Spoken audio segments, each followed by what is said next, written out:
We never know where life will lead us or what may hinder us along the way. But while every day can feel like one big question mark, it doesn't have to.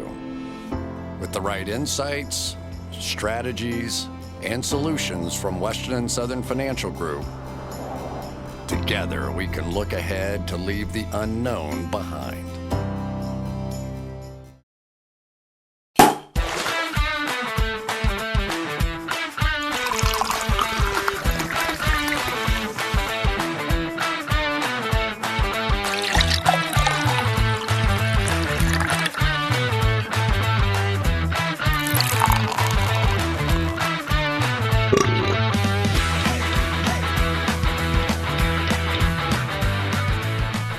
In studio, baby.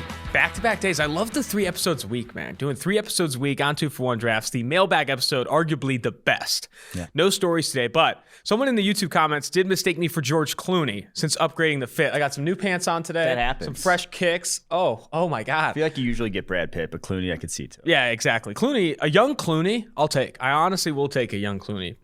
And there's mixed reviews on the mustache. People are like, I love the mustache. It's an icon. It's a piece. It's a big statement piece. And then there's other people that's like, I hate it. You should shave that thing off. I'm riding it out.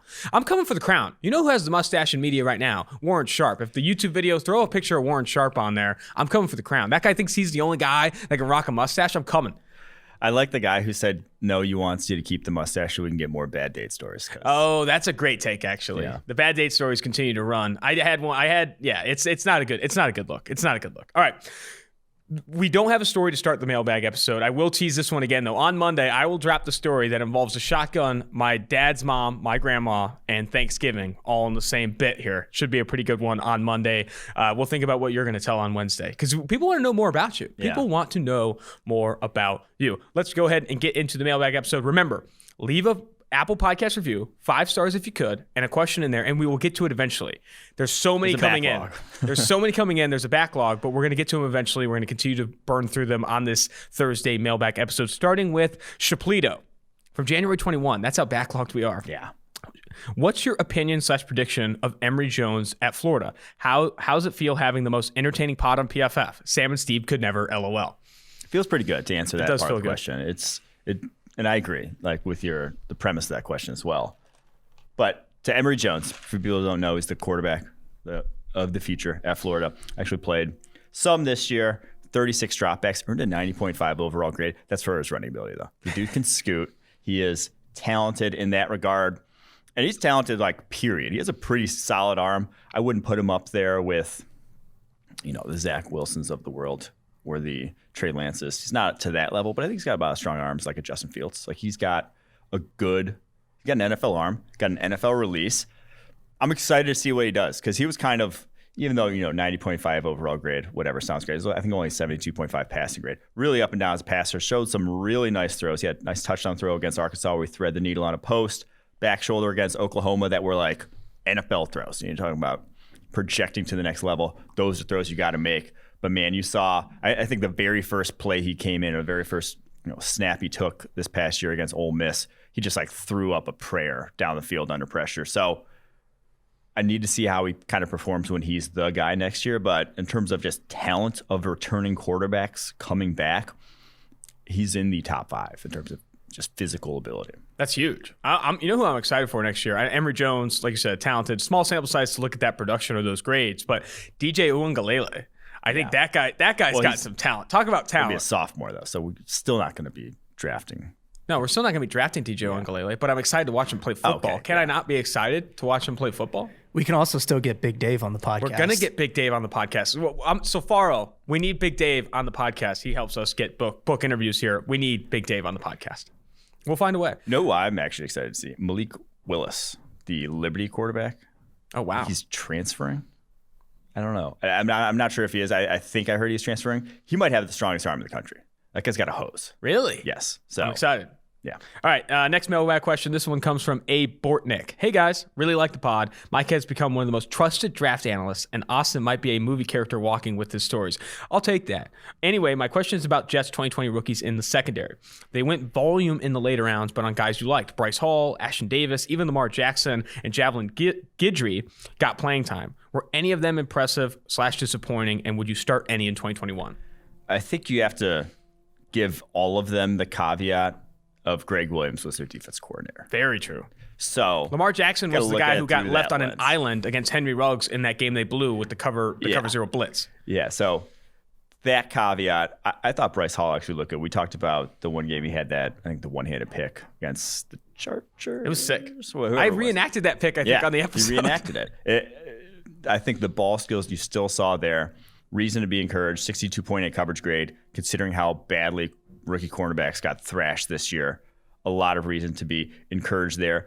I like Guidry as well in a man-heavy scheme. I thought you saw him obviously limited. He didn't play much. I think only like 100 coverage snaps all year. But I think him in man coverage, I feel really good about going forward. And then we really liked Ashton Davis. He, again, another guy who just like didn't get to see the field much in that defense this year. I think only like 400 snaps. So reason to be encouraged, not reason enough to not keep addressing episodes. Yeah. You have to continue to invest in the secondary. Again, I bring this team up, I think, every time we talk about investing in the secondary and building from that area. It's the Tampa Bay Bucks. They drafted MJ Edwards, Carlton Davis, Sean Murphy-Bunting, Jamel Dean. Like, they just continued to throw Antoine Winfield Jr. And they had Vernon Hargreaves. Yeah. You had a first rounder. Yeah. You could have been like, okay, this is your Vernon Hargreaves, turns it on. But they didn't. They kept going. You have to throw the kitchen sink and then some at investing in your secondary, especially from a youth perspective, to eventually find guys that work. Now they have Davis, Jamel Dean, even Bunting in the slot is performing. He has a pick in every playoff game so far. Yeah, and that's how you shut down Aaron Rodgers. Shut down Patrick Mahomes. It is. Shut down the quarterbacks that look like they're incapable of being shut down is take away their first read. And I really like the Jets' approach. You have Ashton Davis and Javelin Guidry. Both those guys can fly. And then you have Bryce Hall and Lamar Jackson. Not necessarily speedsters, but guys that, could develop. They have some good length and good size. So, all right, going to the next one here. Axel Green, my favorite football podcast. Always a great and informative podcast. Which quarterback in the draft fits the Broncos the best? What would it take to move up and get that said quarterback? Thank you for reading my review. Next one, too, is about the Broncos quarterbacks. So both read them at the end. Oh, okay. So then this one's from JMD5225. Hey, gentlemen, if you're George Patton in Denver, new GM, what is your dream offseason at the quarterback position? And what do you guys think is actually going to happen next season at quarterback? So 2 Broncos quarterback questions. What is the ideal dream scenario for the Broncos at quarterback? Trevor Lawrence would be Come ideal. on. We're talking about dream Peter scenarios, Pan, okay? Count Chocula. Yeah. Dream big, I always say. Realistically, is that the NFL sees Deshaun Watson kind of Justin Fields, how they saw Deshaun Watson. Like this guy with all the stats in the world, but then are like scared of whatever his projection might be to the NFL level. That is the dream scenario for the Denver Broncos. And I think in terms of if you're talking about for him versus Trey Lance, I think he's a much better fit for that scheme. The accuracy and the talent they kind of have there. Like Jerry Jeudy's not really a contest-to-catch guy. He's a guy you got to hit accurately, but he's going to be open. So Justin Fields is that guy who has that level of accuracy and will see and hit guys who are open. So they have $15 million cap space right now. I don't think they should be going after veteran quarterback. I don't think they're there as a roster. They should don't go get Carr or Garoppolo or Cousins. Yes. So that's where I would go. I would go draft, go find a guy, go try to get him. Ideally, Fields just falls in your lap. That's the realistic dream scenario. What I think will actually happen, sadly, is you're going into 2021 with Drew Lock. Unfortunately, that's how I think I see that ending up. I think 3 quarterbacks come off the board early. Some other team makes a move to get one of those guys, and then kind of SOL. And Benjamin Albright, who covers the Broncos for a handful of outlets, has been adamant that they're not going to get aggressive at upgrading over Drew Lock. I think the things that he's said has been bringing a veteran to compete, but Drew Lock is still the guy. So I don't see them trading multiple first-round picks to go up and get Justin Fields or say a Zach Wilson. I think they're going to stay put at 9. If a quarterback falls into their lap, which in some mock drafts Justin Fields has fallen that far, then you swing the bat. But if not, I think they're going to stay put, start Drew Lock. If he doesn't pan out this season, this would be his third season in the NFL. If he doesn't take that Josh Allen third-year leap, eventually you have to kind of cut ties with all the lies that we've been living in, to quote a song by Third Eye Blind. Oh, hey. You like that? Chill. You like that? All right, Irishman 900. Awesome draft insight. Love this podcast. Keep up to date with almost everyone I can. I almost admittedly will take what I hear from this podcast and sneak into football conversations with friends. You love to see that. I put a few of them onto the pod, and they're entertained by it. Anyway, I'm a Minnesota sports fan, pain, and had an initial thought for the Vikings. Suck it. Would Azeez Ojulari, Georgia is a good fit for us at DN in the first. Would Azeez Ojulari be a good fit for us at DN in the first, or is Osai or someone else a better fit? I'm not a huge Rousseau fan in the first, as he's still a bit raw to me. I'd pair one of those defensive ends with Eichenberg, Hudson, Little, maybe Cosme in the second round. Would fill both needs for the Vikings. Mike, I know you don't like us purple people very much, but would you grade that draft or do different? How would you grade that draft? Once again, I love the pod. Sorry, that was a complex question, and I butchered it. That one got away from us in terms of the reading there. But I think the gist of it is Azeez Ojulari in the first. One, I think it's a little high for him. Two, has not been their type, but they did just trade for Yannick Ngakoue last year. But then just trade him away. Maybe they saw him and were like, oh, God, why do we go against our type? Got rid of him right away. But they go for long. They go for power ends. That's kind of Mike Zimmer's defense. That was him. That was his defense even with the Bengals. So he wants two guys that he knows wholesale will stop the run. So I don't think Azeez Ojulari is a great fit for them. He has two guys that he can just trust to do that, and because they play so much too high coverages that they're really not using their safeties to stop the run that much. Like they add on, but they're coverage first players in that Mike Zimmer defense. Kind of part of his genius, some may say. So I think I would go like a Kwity Paye. I think would be the fit for them there in terms of he has that all-around skill set. Very similarly athletically and build-wise to, I just had the name. Danielle Hunter? Everson Griffin. Everson Griffin. So I think that would be where I would go if I'm them. Obviously, like Rousseau is also kind of that long mold that can set an edge, but I'd go Kwity Paye. And so how would I grade that draft? And to go tackle or offensive line in the second round, that's what I would do. Mm-hmm. So at A+. Love it. If I do that. You love to see that. I definitely like Paye over Rousseau for them at their current pick. And I think it would be, if Paye and Rousseau are both on the board, I would not go Azeez Ojulari over both those guys because they fit what the Vikings want to do a lot better. And then if they grab Sam Cosme or your guy Walker Little in the second, I mean, you're looking at a nice piece there as well. I like an A+ draft for Minnesota. Again, I apologize for butchering that question asked by Irishman 900. On to Bats for Bats. Hey guys, love the podcast. Just started listening a month ago and has been can't miss ever since. My question is about Danielle Hunter. He has 3 years left on a team-friendly deal, but Ian Rappaport seemed to hint on Twitter this fall that he will want a new deal in the Joey Bosa range. Add that to the Vikings' current financial commitments and him coming off a neck injury, I'm not sure the Vikings are in a spot to do that. What in terms of draft capital could Hunter bring back in a trade, and do you think the Vikings should explore trading him? If this were last offseason, I would think he'd have gotten at least 1 and a 2 Frank Clark trade. But coming off his injury and wanting a lot more money, my fear is trading him, the Vikings could be selling low. Yeah, they will be selling low because, one, obviously missing a whole season, but also it's like an unknown. Back injuries are not, you rehab, you come back, and you're good. Back injuries they could flare up yet again. That's a recurring thing with the injury he had. So you would be basically kind of shooting yourself in the foot to a degree there in terms of just like his stock at the moment if you traded him. Now, someone would still trade you a first for him, I would bet. But I think with his contract, it's so favorable that you have him come back and play. He's 27 years old. If he comes back healthy, back's not an issue ever again. You have him on an absolute steal of a deal. There's a reason why he's upset with this because it was one of the best best extensions. When it happened, everyone was like, oh my God, this is going to be a steal. Yes. So, yeah, you kind of just call his bluff. You're just like, hey, sorry, buddy, you got 3 years left. We'd be insane to renegotiate at this point if you want to sit out. Especially coming off the injury. By all means. Like if he had not a breakout, but like a monster season this year, like a 15, 16 sack season, high pass rush grade, then you could start to have the conversation. But right now, when his stock, like this guy said, is low, Bats for Bats said, is low, I don't think you can be in a position to where you want to do a contract negotiation. Imagine coming to the table, it's like, yeah, I'm coming off a back injury. What do you think about throwing, an extra $10 million per year my way? It's like, I don't know about that, son. All right. Jay Dennis. Mailbag, short and sweet. Thoughts on North Texas wide receiver Jalen Darden as a prospect? Next question is also in the Jalen Darden mix. Oh, is it? Oh, this is from Ben Schimmer or Shimmer. Who knows? This is my go-to source for draft information. Great podcast and my favorite of all PFF offerings. I was wondering what the analysis is on Jalen Darden in the mid-late rounds and why every corner's production is worse in Philadelphia. Darby, Douglas grading well since leaving, Slay, Roby Coleman having underwhelming years. So a two-part question. Let's start with Darden. Yes. So Darden, we've talked about. Obviously, we just called him one of the sleepers. Apparently, he's not a sleeper. Everyone wants him in the fourth round. Every single team. And I don't blame him because he's probably better than a fourth round sort of player. He's more realistically like a second round type of talent that, like I said, I think on the Monday pod, or maybe it was the Wednesday pod. Whenever I said basically that he's not going to go that high because he's 174 pounds to play at North Texas. But the man is electric with the ball in his hands. He's a separator.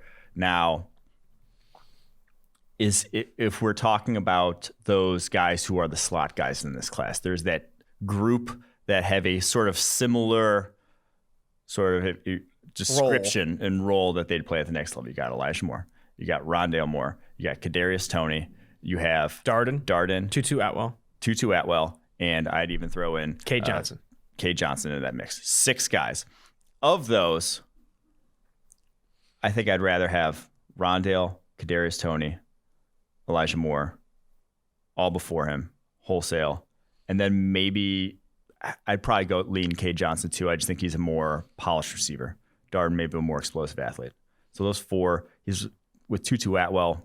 If he runs 4.2, he's going to go high because he played at Louisville also. So that's a lot of sort of guys with a similar skill set. There's not a lot of teams that are all going to want that skill set. So he will get pushed down, I believe. And if that's a role in your offense, I would love to have him in like the 4th compared to having to reach on like a guy in the 1st with that, like a Kadarius Toney in the 1st. If you can get a guy in the 4th with a similar skill set like that, don't draft Kadarius Toney in the 1st. Yeah. I mean, that's the thing with these guys, with Darden and Tutu Atwell specifically, and I throw Rondale Moore in there, smaller guys that have a ton of speed that you're going to want to funnel pop passes, screens, and then like slot verticals. If you have a role in that for your offense to do that, and you like want to actively use a smaller receiver with speed in your slot, then you do it. But there's not every offense wants that. Yeah. Some offenses want to run a big slot that like is a possession type and isn't like a burner from the middle. But other offenses like the Chiefs want to run Mecole Hardman or Tyreek Hill just burning up the sideline or burning up down the middle of the field. So it really depends on your offense. But if you had to pick between those guys, I think I'd line up similarly to you, where Darden is one of the 4th or 5th best slot receivers in this class. And now, okay, to the Eagles question. One, I think they haven't had great players in that secondary. Darby's kind of MO over the course of his career, even going back to his time in Buffalo, is that he was super inconsistent.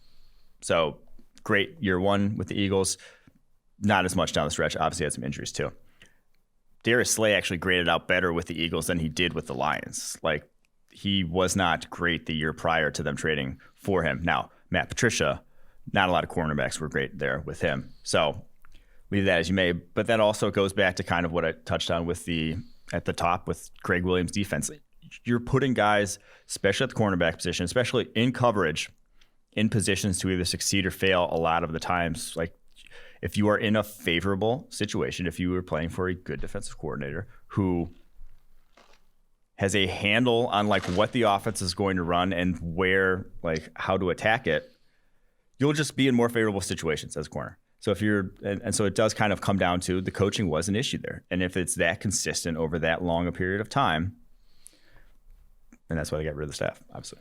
Next question comes from Big Dong Benji, which coincidentally is also my Tinder bio, or in my Tinder bio. But he actually cheated the system here. He has 3 questions, which is going to be, you got to respect it. Guys that find ways to cheat the system, you have to respect He's got 3 legs and 3 questions. 3 legs and 3 questions. All right. Love the pod, guys. Used to think Renner was a weirdo. Fair. Not very funny. But I've come to appreciate his sense of humor. And I have too. I rarely get weirdo. Like, I feel like I pride myself on my normalcy. Like, I'm a normal guy. I don't know. I kind of agree with Big Dong. Weirdo? Austin, totally not very funny, I can see. I'm not that funny, but Austin, totally judgmental, but based on the sound of your voice, I thought you were a total nerd, which I still think I am. I'm pretty nerdy. Boy, oh boy, was I wrong. Your stories are top notch, and the fact that you made it out of that home where you are now is simply astonishing. Cheers. People say that all the time, but my dad is a role model in that everything he's done, you can say, all right, I don't have to do that. Like, there's no way I'm doing that. He's like an anti-role model. They taught me what not to do. Exactly. Always thought you guys' draft stuff was elite. Never questioned that. Love the 3 pods a week. Keep it up. Question 1. Huge Ravens and draft season fan. I've been on the Pitts to Baltimore bandwagon for a couple months now. I can't see Pitts falling to us or EDC trading up to around 10 to 15 to snag him. In that case, who is another guy you feel confident has a legit shot to succeed in Greg Roman's middle school passing game that has more likely chance of being there at 27 and provides value at that spot? Let's start there. Rashad Bateman, I think would be that's who I would get. Catch radius guy can get open on his own. That fits the bill. Is it a value at 27? NFL may not be super high on him. I'm super high on him, so I think it's value at 27. There you go. Later on, not at 27. They didn't really ask us in the question, but guys that would fit that bill: Terrace Marshall, Seth Williams. Seth Williams? Later on. How much later? All right, question 2. While it's unfair to call a player a bust after one season, there are players that don't play to the level that analysts may have expected for their rookie season. Who are some dudes in this year's draft that most, for a significant portion of the draft community, believes to be a surefire thing and will come in and produce right away, that y'all believe have a significant potential to bust or just play nowhere near expectation right away? So he's talking about the 2021 class, people that are a guy that a lot of the draft community scouts are high on, that maybe doesn't meet high expectations in year 1. Yeah, the top 9 of this class, I feel really good about. I think are talented players. So I don't think I disagree with any of kind of the blue chip guys. The people are seeing in blue chips: Penny Sewell, Micah Parsons. I think I agree. I'm in agreement. I was going to say Parsons. Really? Just because I feel like it's very that transition from linebacker in college to linebacker in the NFL is very hard, and you rarely see even the most talented linebackers like Devin White, Devin Bush, Patrick Queen, Jordan Brooks. These guys come out and have a lot of success early on. But it wouldn't be that Micah Parsons is a bust after year 1, but you could see him not living up to expectations. I mean, he's going to get drafted to be like Luke Kuechly, and he might not be Luke Kuechly in year 1 or year 2. I could see him not necessarily busting in year 1, but not living up to what's going to be freaking lofty expectations. Yeah. So, those, like I said, the top of the class, but there's always kind of guys that you don't know people in the NFL are super high on. Like, I didn't know CJ Henderson was going to go top 10 last year. I would have said him knowing that. Like that usually comes out later in the process that, oh, here's this guy. I didn't know Henry Ruggs is going to be wide receiver 1. If you're telling me Henry Ruggs is going to be drafted wide receiver 1, yeah, I'd be worried about him in that sort of conversation of assuredness. So I'll say Gregory Rousseau, if some team falls in love with him and top 10 pick, whatever, I'd be worried. Yeah. He did not beat college offensive tackles. He beat college guards. That's where he was winning. The Florida State game is... Yeah. That's where he was winning at Miami. And what's he going to show up at the NFL? Like he said, he could play in a weight range of 40 pounds or whatever when we had him on the pod. But I'd just be worried. Didn't see him this past year. Only 1 year of college production. So that I'd be worried about him. And then Patrick Surtain, I hate to say it, because he's so good at the cornerback position already. He's technically sees the game really at a high level. I worry about his athleticism. You have to. Actually, it's the number one concern with him. Yeah. And that, you can make up for it at the NFL level, but I think it's getting harder and harder. Teams are scheming speed into favorable positions in the NFL more and more, to where you just have to have speed to counter. You have to have the athletic traits to counter. So I'm a touch worried about him. I think Rousseau is a great answer. I mean, he only played 1 season, and his redshirt freshman season. That's the only season he's played collegiate football there at Miami, Florida. And we had him on the podcast earlier. We're actually recording another interview with him later tonight. That'll be on the Monday episode, talking to Gregory Rousseau about where he is with his weight, how he's done, taking this entire season off, how he's continued to improve. It'll be fun to get Rousseau on the pod. After the mailbag today, we'll play the Tutu Atwell interview as well, if you didn't catch that at the top of the podcast. Last question from Big Donk Benchy. Ravens' biggest needs, pending free agency, are wide receiver, interior offensive line, and edge. I agree that it's not smart to shoehorn your draft selections into picking positions of need. With that being said, do you guys agree with that Ravens needs analysis in rounds 2 and 3? What do you guys think will be there that could provide the Ravens with the most bang for their buck and have an opportunity to come in and produce right away for a win now team? I don't think edge is going to be great bang for a buck. Like, they blitz enough that I don't think you need one-on-one guys necessarily in that defense. Interior offensive line, though, they need. Like, that could be bang for your buck. The path for this team, in my opinion, go get Kendrick Green, Illini, to a Super Bowl is you build the most dominant offensive line to pair with Lamar Jackson and J.K. Dobbins.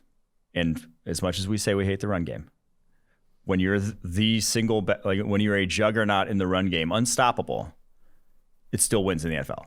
You can still win. And that's how you win with Lamar Jackson. That's the thing. It's not that we hate the run game and you can't run, but if you're going to build a winning football team, a Super Bowl winning football team with Lamar Jackson at quarterback, who is the least accurate quarterback since he was drafted into the NFL, according to PFF's charting. The only quarterback that's even close is Carson Wentz, and we know where he is right now. But Carson Wentz doesn't have the upside or the athleticism that Lamar Jackson has and the other things that he can bring to the table. I think you have to build a monster offensive line with Ronnie Stanley, with Orlando Brown, add to the interior, and then invest in the play-action game and do those things. You'll get diminishing returns if you just keep investing in, like, receivers for Lamar Jackson because of just the way he operates passing game. That's why Pitts, man, when I first did that mock draft and had Pitts going to the Ravens, but that was when they were drafting a little bit earlier, that was an awesome selection. I don't think they'll have a chance at him. And I don't think you should trade up for him. Yeah. Trading up for a non-quarterback, you rarely see a positive return on investment. Like, not every trade for a non-quarterback becomes Julio Jones. That would be a scary trip to take. All right, let's go to the next question here. Drew from New Hampshire. Absolutely love the show. It would be cool if Mike told more stories about being on The Bachelorette. You can't tell a lot of those, though. Yeah, so I got actually sent a notice. You sign an NDA when you go on, saying you're not going to divulge behind the scenes stuff. And I got sent a notice after saying something about it on a podcast before that I was on. So I'd be careful. Yes. The stories that you have Sadly. told me, though, are incredible. Yeah, I mean, there's good stories to be told. But unfortunately, I got a lot of good stories to be told that cannot, unfortunately, be told on the I'm podcast. in a similar boat. You think the stories about my dad and mom are crazy. My sister is also a wild card. I've got stories for days. That's why we have to do a meetup or something. We got to try and find a way to do a podcast. Because all my relationship stories are just like incredible. The videos too are pretty good. All right.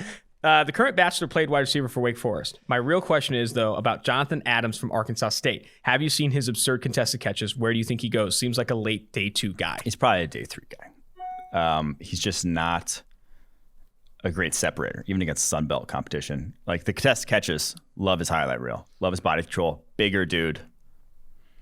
If you're not separating against Sun Belt corners, that's kind of worrisome at that point. But like I said, day 3, he can still win, and he's big enough where his size will still translate. Like, that can still translate his catch point work. But yeah, that's where I see him now. Bengals question from In the Valley, Texas. Coming from a small town guy who grew up in Ohio, I love hearing about the downtown life in the Natty and all that it implies. Please keep us updated.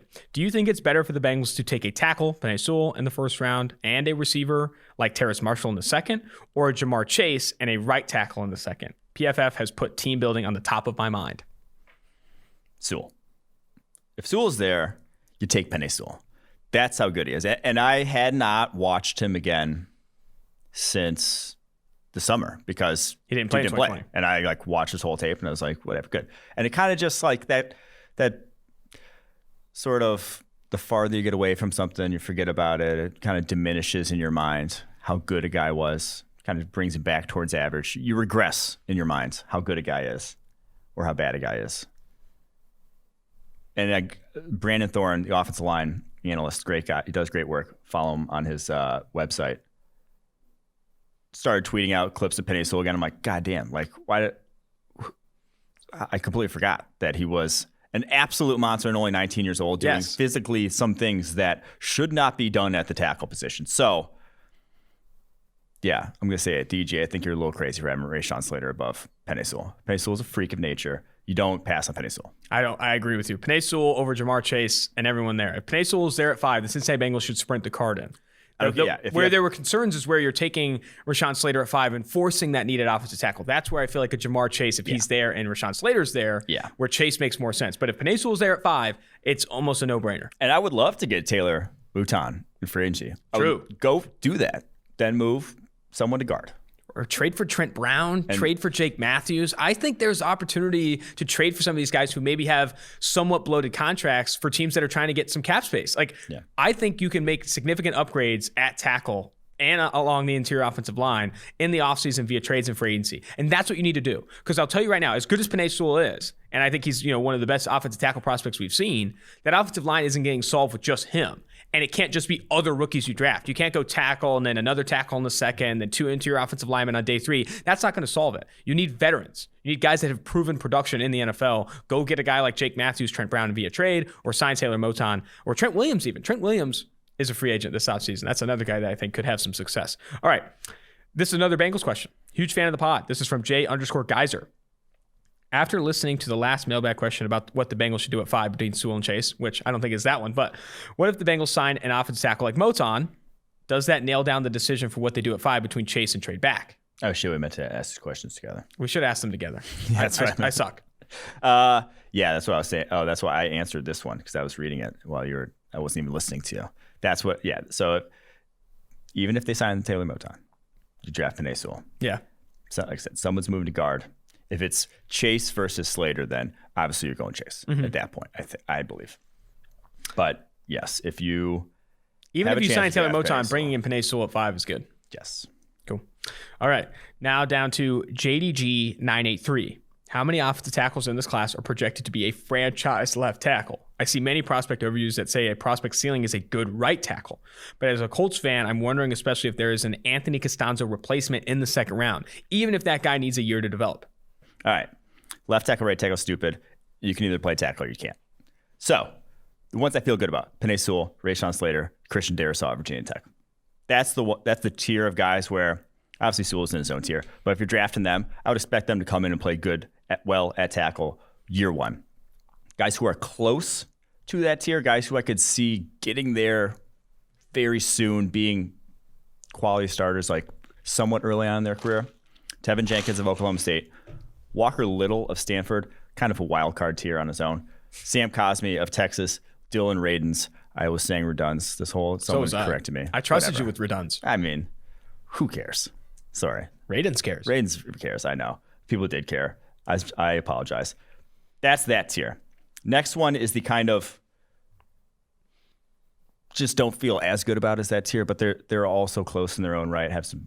Have the tools to do it. Alex Leatherwood, Alabama, Jack Carman of Clemson, and then I put this guy in his own tier who's just like limited but solid. Like you're just like probably not getting much upside. Is Liam? I think that's the tier. Liam Eichenberg of Notre Dame. He's just like you can play him, then he's not gonna be a liability, but you can do better. I put myself in the limited but solid tier. But I do feel like, to go back to his question, I think it makes sense to attack Sewell high. I think he's one of those guys. But I think towards the back end of the first and the top of the second, getting a guy that has maybe upside's not the right word, but potential to be good is Walker Little and Sam Cosmi, 2 guys on day 2 that I feel really confident in bringing them in on day 2 and them developing in a year to better offensive tackles. All right, jumping now to, should we answer Steve's question? Steve just broke into the freaking studio. Steve, you're cheating the system. What's your question? Very important here. Do you guys buy into the theory that Les Snead is employing here, that first-round picks are overrated, that he'd rather have players, especially if the picks are in the 20s? So the fact that they're not going to draft in the first round, draft picks versus players, especially if the picks are in the 20s. So if you didn't hear that, Steve is asking Les Snead's strategy to trade away first-round picks, especially if they're in the 20s, for proven veteran players in the NFL. He's doing that. I mean, he's not going to have a first-round pick from 2017 to 2023, something along those lines. What is your opinion of that? What's your opinion on Les Snead? So I will say there's one kind of underrated aspect of trading for a guy who's already signed a contract. Whether that was, I believe Brandon Cooks fell into that boat. Obviously, Matt Stafford falls into that boat. The cap hit is a lot less. You're saving cap space when you trade for a guy and don't have to give him that signing bonus. You're saving money also as a franchise by not having to shell out that signing bonus. And so Matt Stafford is going to cost them well below market value against their cap at the quarterback position. So that is one underrated aspect of those guys are trading. Now, that's not the case for when you trade for Jalen Ramsey and then have to give him a big extension, trade for Jamal Adams. Well, if you trade for guys who are already on that contract that you didn't have to give that signing bonus to, there is some cap relief there. So I'm all for moves like that. At the same time, it's a strategy based off of where you are as a franchise. I don't think the Rams are close enough that I'm all in on the first round picks are overrated. You need cheap talent is how you win Super Bowls. Somewhere you have to have cheap talent. You cannot just build through second-year contract. You're like second contract guys. So I am of the opinion that it is a limited window strategy.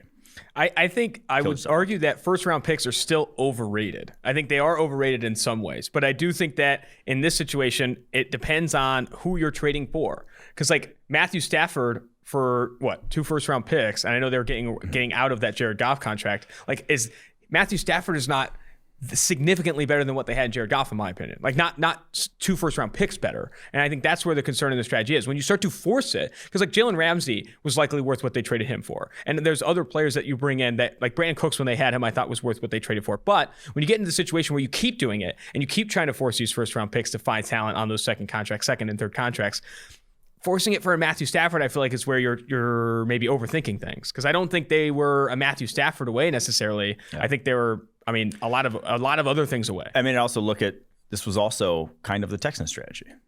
The Texans did this. Yeah. The Texans ended up with a better quarterback. Yeah.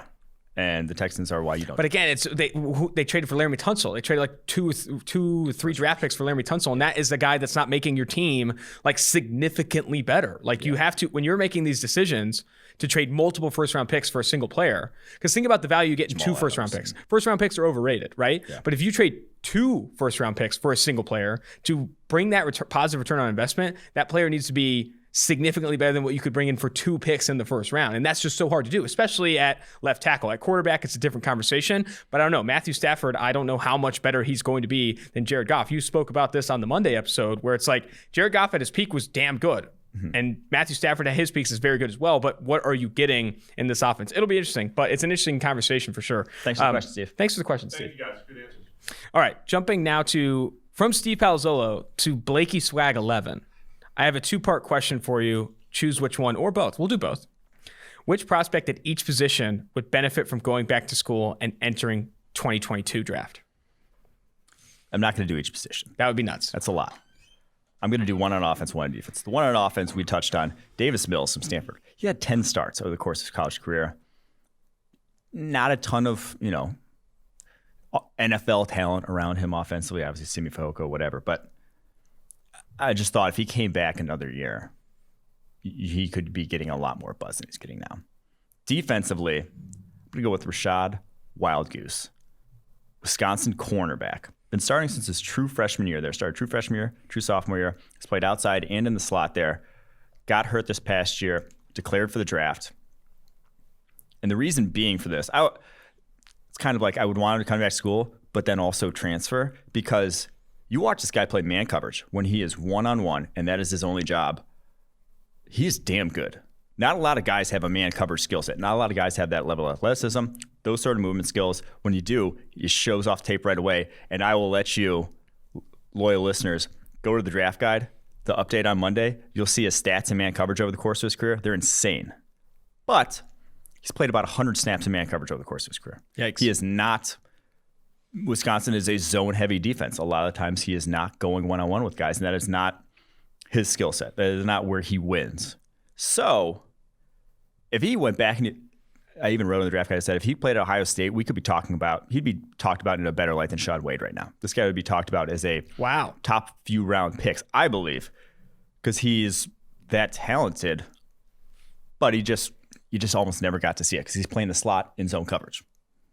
My answer was going to be, even though I'm kind of like battling with it, would be Gregory Rousseau, only because you only saw 1 year. But to be fair, you're not drafting Gregory Rousseau for his production. You're drafting him because he's an absolute freak. But I do think, say COVID didn't exist, which would be great for a lot of reasons, and he played this year as a redshirt sophomore, and you saw legitimate production from him, he would be unquestionably the edge one. You know, if you saw him play purely along the edge for Miami and win consistently, like maybe not Chase Young levels, but like 80% of what Chase Young did, then you're talking about a top 5 pick in this class. However, he's still going to get drafted inside the top 20 picks because he is this freak athlete. So I don't know necessarily that extra 15 picks is worth coming back for your redshirt junior season, especially after taking an entire year off of football. Because if he comes back and doesn't play well, then you're in a position where, which is also likely, then you're in a position where you're falling a little bit further than you would. Second question from Bleaky Swag 11.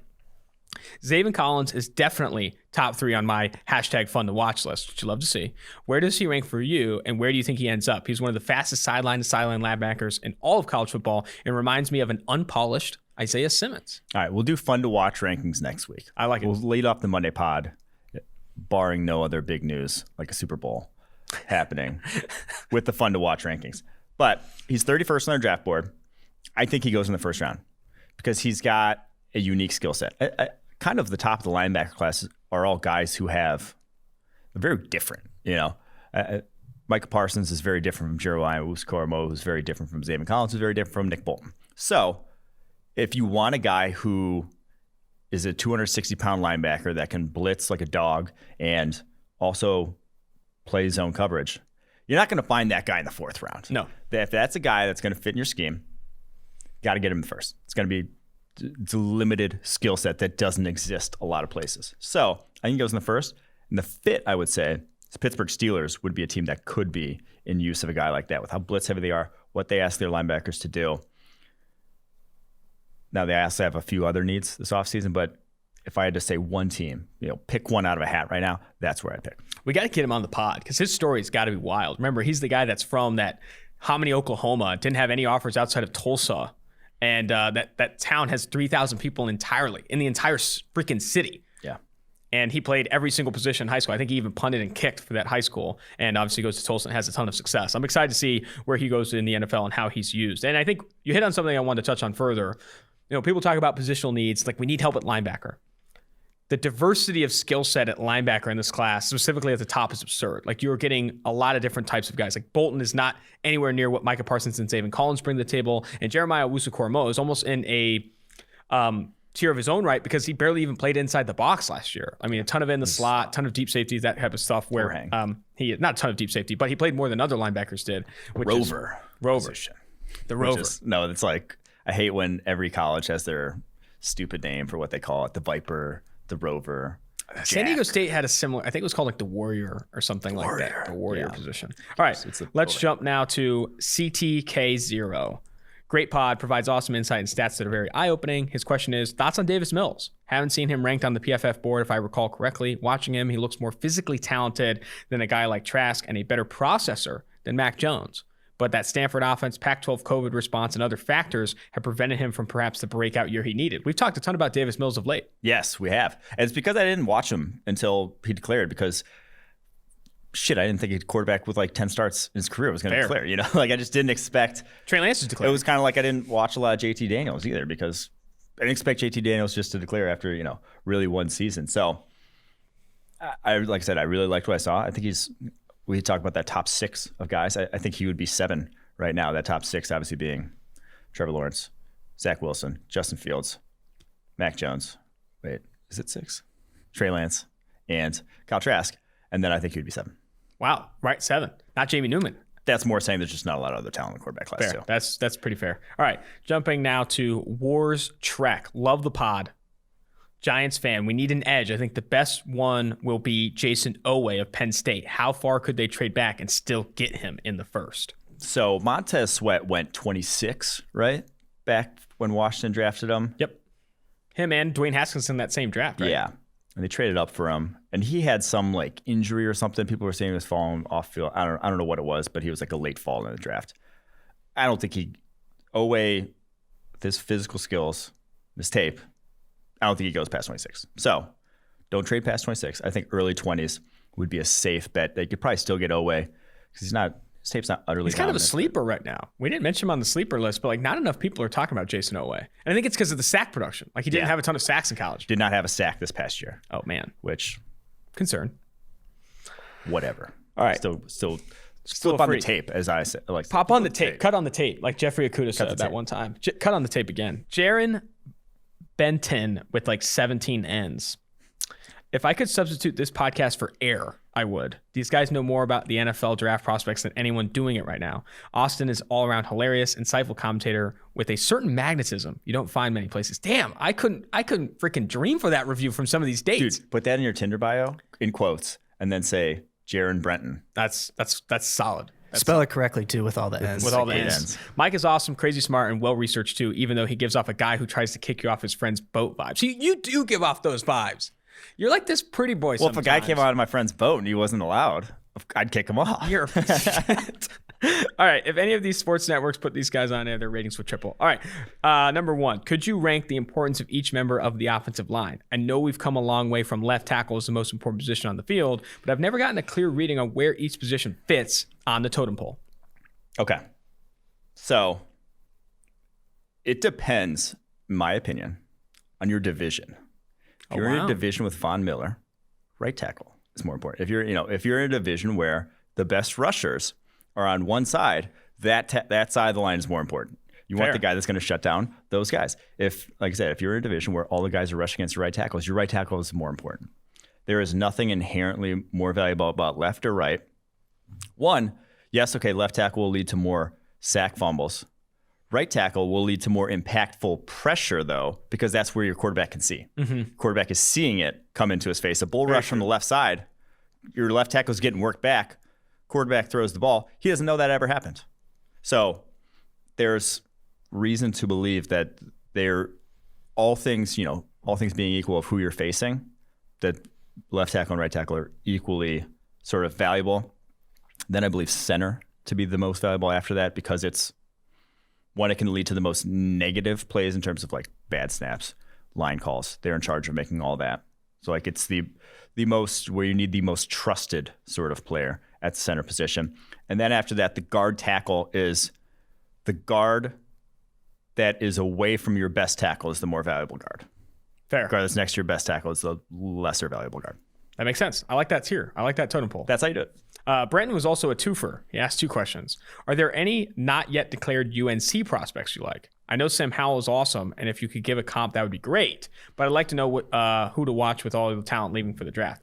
I'm glad you put my guy in here, Storm Duck. Yeah, I missed the comp part of the question. Who would you comp Sam Howell to? I'll comp off the top of my head. He's a physical dude. I haven't watched enough of him, but some of the games I did watch, he is who? Physically, Jake Locker. Oh wow, that's bad. More accurate, Jake Locker. I mean, just like this guy's how he's crying. built. Jack Brenton's literally crying right now. How he's built, how he throws, way he plays, like Jake Locker vibes. Now, Jake Locker was inaccurate as hell, and that was back when kind of like everyone started to decide, oh shit, we need quarterbacks in the NFL. Mm-hmm. Like that goes 11? Yeah. And everyone's just like, oh god, we need. That was the same draft Ponder went, right? Christian Ponder went high. That was Gabbert. Was it the Gabbert draft? I think it was the Gabbert draft. Someone should know. We should know. This is our job. But Storm Duck. Yes. I love Storm Duck, dude. I was talking about him. I thought he was going to be eligible for this year's class, and I thought he would have been in it. But, man, I love watching his tape. He's awesome. Only 2 games this past year, 4 pass breakups in 2 games. Dude, he's good in man coverage. He's sticky, good. Man. Yeah. I really like Storm Duck. And he's got a great name. Good. And then, a little later on, Tony Grimes, the freshman, who reclassified. One of my favorite stories. And then is starting, should have been a senior high school starting for North Carolina. Oh, what? Yeah, 5-star cornerback. That guy's, I mean, that in and of itself was sick. Like, that guy's a legend for that alone. I'm drafting him highly in 2 years, no matter what. That's maybe not awesome. No matter what, but he's already very high on my board because of that. All right, this is from Mark Anthony Garaguso. Love the podcast. You guys have taught me so much about football. Thank you for that. My question is about the Bills. As a Bills fan, the AFC Championship was hard to watch. Yeah. Fair. They had a few answers on defense to slow the Chiefs. Down the Chiefs. How would you guys recommend the Bills to improve their defense to slow down the Chiefs next year, and who they could draft to accomplish this? Can I start? Yeah. How you slow down the Chiefs? More points. Okay, I'm sorry. You're trying to draft to stop the Kansas City Chiefs is a fool's errand, in my opinion. Yes, you can always. That answer. No, that is the right answer. You can always make moves to improve your defense, but at a certain point, the better offense wins. And I think you need to score 40 plus to beat the Chiefs. The only team to beat the Chiefs this year scored 40 plus, and it was the Las Vegas Raiders. And that defense is one of the worst in the NFL, if not the worst in the NFL. How you beat the Chiefs is you score 40. Big plays. You need explosive plays. I think you invest in the offensive line, more receivers, continue to run it. If the Packers hadn't played the Bucs this year, you'd be saying the same thing, though, about the Packers. You got to score points. There's ways to stop these guys. How do you stop the Chiefs? Load up on cornerbacks. All right. Load up on cornerbacks. I do think that is where the weakness is for the Bills defense. Can't have Teron Johnson. Like, you can't have Teron Johnson go up to the line of scrimmage and try to press coverage and Tyreek Hill. Is that more scheme or talent, though? I mean, there's not a single slot cornerback in the NFL that could press against Tyreek Hill. But he could do better than Teron Johnson. Fair. I would say, like, you cannot, you have to have the horses to go toe-to-toe. Mm-hmm. Just have to. So load up. You got one. You got one. You got one guy, Travis White, that can go toe-to-toe with pretty much any receiver in the NFL. Go get another. How great would that defense be if you got another? And then maybe another. Think about that, like, third Dude, what guy. if they got another? Double it. I like it, dude. I like it. I'm just saying. I still think if you had two Tre'Davious Whites, think about how good that defense would be. Yeah. And how you could match up. Here's a question. Here's an answer. What if they had three? That's what the Ravens' strategy has been. They keep drafting cornerbacks. They weren't fine with just having Jimmy Smith, Marlon Humphrey. And they lose in the postseason because they can't trade score. for Marcus Peters. Yeah, they slowed down the Bills. You know? Mm-hmm. They slowed There's down also the good wind offense. in that game. Okay, but I'm just saying, that's the strategy. All right. So the Bucs did in the NFC. That's your strategy if you want to stop them. And if you're not going to have, if you don't have Patrick Mahomes, if you don't have a juggernaut offense, and like I would say, like there is a limit to your offense if you don't have an elite quarterback. Mm-hmm. Not everyone's going to have one. We keep saying, go find one. You have to get There's him. only a few. Yeah. There's only a few. That's a good take. And and your caps like I've said, like the diminishing returns to your offense of adding more talent, like giving Mitch Trubisky, Julio Jones, isn't going to make Mitch Trubisky that much better. Fair. Sadly, he's still Mitch Trubisky. So, but adding another cornerback makes your defense does do that to your defense. Keep him going on that side of the ball. So your answer is add 4 more Tre'Davious Whites, and I think they'd be in a really good spot. Shots at Tre'Davious Whites. All right. Yes. All right. Will Cass. Hey guys, love the pod. I know it's early, but what can Sam Howell improve upon next season? We just talked about Sam Howell. Again, it's early, but where do you rank him amongst the QBs in 2022? How annoying will it be when he gets compared to Mitch Trubisky? And who do you think will be the first to say that horrendous take?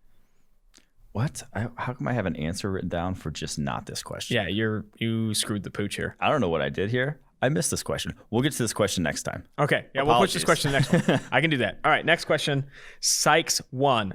These guys always get to the point and go through exactly what they say are going to go through. Wow, I wasn't expecting that. We kind of ramble on the stories at the start, but we do kind of chug through as we move forward. Yeah. But this one again, Sykes 1. Watching how Tua played this year, what would you do in the 2021 draft to accelerate his development? This is a good question. Mm-hmm. To make him a no-brainer quarterback 1. Assuming they don't trade away the number 3 pick, I would be okay with taking Devontae Smith even purely because of the chemistry. Yeah, I think this offense, you got Jakeem Grant, you got Devontae Parker. Nice ancillary pieces. Missing the stud, missing the one, missing the guy you trust to get open no matter what. So I think that's where you go early. Now, any of the top 3 will do. You don't need a Devontae Smith versus Waddle versus Chase. Yes, one of them. Take one. So staying at 3, it's kind of like last year's tackle class. The Giants staying at 4 doesn't make a ton of sense. If you're just going to go in that class, because any of them are fine. Mm-hmm. And at that point, I think if someone is desperate, someone wants one of the quarterbacks, someone wants Penei Sewell, make a move. Mm-hmm. Let them come up and get it. If the Bengals might be that team that really needs Penei Sewell and goes up and makes a move. So call the phones. If nothing's there. Yeah, probably. Jamar Chase 3 would be where I'd go. And then hopefully an offensive lineman in free agency. I would hopefully a tackle in free agency. Obviously easier said than done at that position. But 2 more offensive linemen to this line. You just can't. Not only for starter position, but also for depth. Yeah. If they're not going to start. Injuries always happen along the offensive line. They're still dangerously thin. My ideal, Landon Dickerson in the 2nd, Alabama center. Ben Cleveland in the 3rd. Oh, yeah. That offensive line can thump. Robert Hunt, Ben Cleveland, Landon Dickerson, Solomon Kinley. That's the most physical offensive line in the NFL in a couple of years. That would be sick. Hang a banner. Growing up. Yeah. You can do some things with that O-line. So I think they're a good landing spot. You talk about wide receiver, and I think they should go after a Chase, a Waddle, a Smith in the 1st. Go get Allen Robinson. Go get Allen Robinson in free agency and add him to this offense. In addition to a receiver in the draft. Go throw the kitchen sink at Bill, because that's the Josh Allen, Buffalo Bills, Brandon Bead method. They went and they got Cole Beasley, John Brown, Stephon Diggs. They added Dawson Knox in the draft. They even signed Tyler Kroft. They were like, we're going to give this guy every single weapon we can find to try and make, what this guy says, Sykes 1, quarterback 1, no brainer. Mm-hmm. you at least have to try to do it. And it's what the Denver Broncos tried to do with Drew Lock. Like, they tried to mirror that model, adding Jerry Jeudy, KJ Hamler, Albert Okui-Bunam, Noah Fant. They were trying to Cortland Sutton. They even have the Penn State guy. Hamler? You just said that. No, the other Penn State guy. Oh, Deshaun Hamilton. Like, they are trying to actively add pass catchers and weapons to go help Drew Lock. That's exactly what the Miami Dolphins need to do if they're not going to swing the bat on a quarterback, which I don't think they are at this point. All right, let's keep moving here. Last question, and then we got to push the rest to next week and get to the Tutu Atwell interview. Last one here from Rod Kimball 222. What a tease for the Tutu Atwell interview. Oh, 222 Atwell is what his name is. Yeah, Rod Kimball 222. What would be your opinion on the career trajectory of Zach Wilson in these different landing spots? Jets, Panthers, and 49ers. Please take into account the GM and the coaches. We've seen how huge a difference a good GM in comparing Josh Allen with Brandon Beane, or pairing Josh Allen with Brandon Beane, and Sam Darnold with being stuck with trash. Landing spots are everything. Jordan Palmer. This guy's a longtime listener to the pod. Yeah. You'll love to see it from Rod Kimball. Also, really hoping for a free draft guide. If he hasn't got one yet, I'll find my DMs. I'll see if I can send this guy one. All right. Jets, I trust Salah and LaFleur to get it done. Now, it's not going to be great. That's probably the worst situation of the three in terms of immediate surrounding talent. But that's a very good coaching staff in place right now, I believe. I'm of the opinion of that. So, and honestly, all three of these situations are good. Panthers, obviously got Joe Brady. It's great because he could sit year one. He doesn't have to get thrown to the fire. Now, they need offensive line help. I think they'd put the pieces around. They obviously have the receiving talent to do so. So, I think that'd be a little bit better than the Jets, although maybe Jets is more of a long-term success situation, considering their coaching staff. 49ers, these are the best situation. Absolutely. That's where you want to go. They got the receiving talent for days, offensive line, solid, assuming they re-sign Trent Williams. That's where you want to go. How awesome would it be if Shanahan can get up to 2 and trade for Zach? But I truly think those are all good situations. Now, if you want to talk about bad landing spots, maybe Lions. Maybe if like the Dolphins draft him and you're kind of in this odd quarterback situation if they still have 2 on the roster with still a bad offensive line. Those would be rough. I think even the Falcons could be a good situation if they keep Matt Ryan. If he goes to the Falcons though and they trade Matt Ryan, that wouldn't be a great situation either.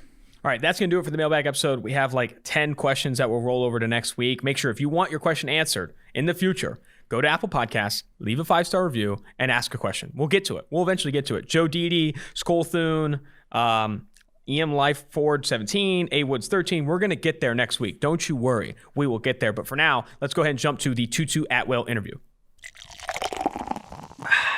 Joining the 2-for-1 Drafts podcast is none other than Louisville wideout, or I guess former Louisville wideout, Tutu Atwell. The man, the myth, the legend, really. You know, coming out of Florida, this dual threat quarterback, 3-star, 4-star recruit with 4.2 speed. You know, you talk a big game, Tutu. You got 4.2 speed. This guy that's faster than anybody he's played with. It's great to have you on the podcast, man. Thanks for having me, Austin. How you doing? Doing good, dude. Just working through the draft, man. I want to talk and start with your season this past year. Obviously, in 2019, you broke out. You had a monster season for the Louisville Cardinals in 2019, over 1,200 yards, more than 10 TDs. And then this past year, battled some injuries a little bit, ended up missing the last 2 games with Louisville. Talk to me about the injuries you went through in 2020, and if any are still lingering. Where is your health right now? My health right now, I'm 100%. I'm just gradually getting back into the process of running and everything like that, but I'm good and ready to go right now. And going back to that, that breakout season that I spoke to, one of the highest graded receivers in all of college football, according to PFF, really big from a yards after the catch perspective. But when you were recruited to Louisville, you were recruited as just an athlete. I know you were a dual threat quarterback in high school. I think it was at Northwestern there in Florida, but you moved to receiver very quickly at Louisville. And then 2019 had this kind of breakout season. Your role largely pop passes, screens, digs, slot vertical. What went into that breakout season? What really led to you kind of popping off in college in 2019? Just Coach Satterfield just getting the ball in my hands and me doing what I had to do for the team as my part. It wasn't really that hard, but I had to I learned the plays and got everything correctly. And Coach Satterfield trusted me in his offense, and he just let me do the job, and it went from there. How much of an adjustment was it going from high school, playing largely quarterback, to moving to wide receiver? And I know a lot of what you were doing in Louisville, a lot of scheme targets, getting screens, and getting the ball in your hands quickly. Was there a bit of a learning curve, or did you pick things up relatively quickly? Pretty much, like you said, I was a quarterback. I mean, before going to college, I worked on a little wide receiver work, but it wasn't that much. As in, okay, now I got it down pat. I mean, when I got there, I learned some things from Dez and Sevdom and Jalen Smith, and I watched those guys, and I picked up a little of their game, but it wasn't really that hard. It was just something easy that I picked up quick. Where do you see your role in the NFL? And obviously, coaches are going to dictate that for you. But from your perspective, where do you see having the most success? Is it working from the slot? Is it running certain route concepts? I'd be interested to know how you feel like you're used at your best in the NFL. I could do it all. I feel like I could do it all. I could line up outside, but mostly in slot. But I feel like I could play outside and do a couple routes from there, and just to get the ball in my hands. Yeah. So. Doing it all is probably the right answer there for sure. I know, a big question in this pre-draft process is going to be, surrounding your size. Listed at 5'9", 160 pounds. And people, I think the number one thing to ask is, how do you overcome not being the biggest receiver out there on the football field? What do you need to do to kind of still win at the line of scrimmage, still beat press coverage, all of those things that kind of come with being a bigger receiver at your size? What more do you need to work on to kind of overcome that? Pretty much route running. But I mean, when I go on the field, and I don't worry about size and who bigger than me and this and that. All I just worry about is playing my position and what I got to do, beat my defender. I mean, I go out there with a mindset, man, as in nobody can stick me, and I just play fast. Where does that mindset come from? Because I know you have a really good relationship with your parents, and you talked with them throughout this process about your decision to not play at Wake Forest. I know you're also battling injuries there as well. Talk to me more about your motivation and where that mindset comes from, to where you're just the best player on the football field every single time. I mean, pretty much my dad, he always in my ear, day in, day out. Even in the games, halftime, he in my ear. I always look at my phone during halftime. He always got something. He gonna always have a message for me at halftime. So I just look at it from there, and I just go. I mean, that's where I get my mindset from. My mom keep me going too as well. I mean, it's just my parents. They both involved, so they're the ones and the reason why I play how I am now. Your dad too is Tutu Atwell Sr. Where does the nickname come from? Where does the Tutu nickname come from? Because I know your first name, or what you were born with, was Charterius, but where does Tutu come from? I mean, it really got passed down from him. Nice. Yeah. So I just stuck with it. Yeah, your son's probably going to be Tutu Atwell III then. Who knows where you'll end up there. That's awesome, man, that you do have that support from your family, and they've helped you get to the place that you are now. And I know you're down there in Florida training with Exos, working for the Combine. Did you get an invite to the virtual Combine? I know it's a weird season where the Combine's not necessarily going to be in Indianapolis, but they still are handing out invites. Yes, I have got an invitation. So working there in Exos, is there any specific goals you're setting for yourself? Goal weight, goal 40 time? I know you can run in the 4.2s. I want to hear it from you, man. Where are we heading here? Right now I'm working on my weight right now. Trying to get them extra few pounds on right now. I mean, it's something that I've been doing since I've been in college, and I'm not gonna say it's easy. It's very hard to gain a lot of weight. Mm-hmm. So I'm trying my best right now to pick a couple pounds on day by day. But another one is just working on my route running. And the last thing is the 40. So I pretty much want to run a good time so teams can look at me, but I know what I can do. So I know in the past that you've been clocked at a 4.27. Is that a good time for you at the Combine? I'm interested to know kind of what numbers you have in your head. I mean, low 4.3, 4.2, that's good time for me. But I really want to run the 4.2. But like I said, I'm trusting Exos. teaching me the right technique and everything. And hopefully I ain't gonna say hopefully, but on pro day, I'll have a good time. And when is your pro day? Is that scheduled yet, or are they still working through that? Oh, yes. Pro day. My pro day is March 30th. March 30th. Gotcha. Thanks, man. I appreciate that. The other thing I wanted to talk about is kind of some of the goals that you have for yourself in the NFL. When you get to the NFL, are you thinking about what you want to do there and what goals you have as a rookie and what goals you have early in your career? Pretty much first goal I always tell everybody as I just want to get there and study the playbook and learn multiple positions, not just the slot. I want to learn the outside.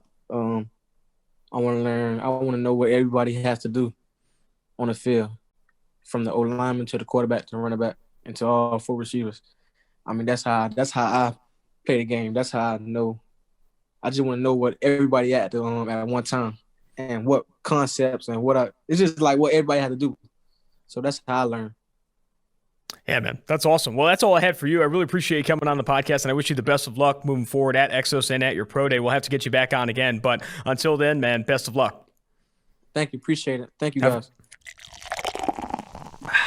Tutu was awesome, man. Way to come on. I mean, he's setting high goals, trying to get his weight up and trying to run in the 4.2s. Can't be easy for him. And he even battled some injuries this past year. I think he's still recovering. He said he's 100%, but you've got to get 100%, recover, and really attack the combine. He did say he has an invite to the combine. His pro day will be March 30th when he hopefully. All right. What are these combine invites, though? So combine invites, I think, are making you eligible to talk to coaches in like scheduled Zoom interviews, I believe, is what the combine invite is. So like the NFL is getting a list of everyone who got invited to the combine. And those are the guys that are going to have like legit scheduled interviews, like probably all 32 teams. Okay.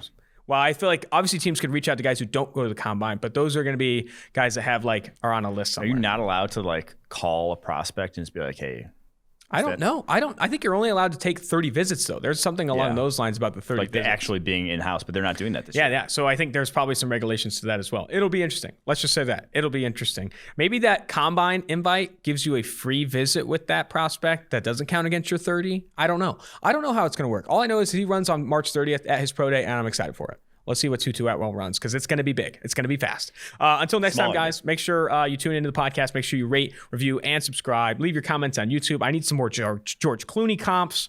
I need some more George Clooney comps for my confidence. That's like a rookie draft analyst comp where you just go right to the elite for any guy. Yeah, true. I need more realistic. You got to get You know, I always say I hate Hall of Fame comps. I don't. Give me something more realistic. You know, like a polished, like a Joe Pesci. Yeah, Joe Pesci is better. Okay. Anyway, until next time, Austin Gale, Mike Quinn, Mike Renner, 2-for-1 drafts.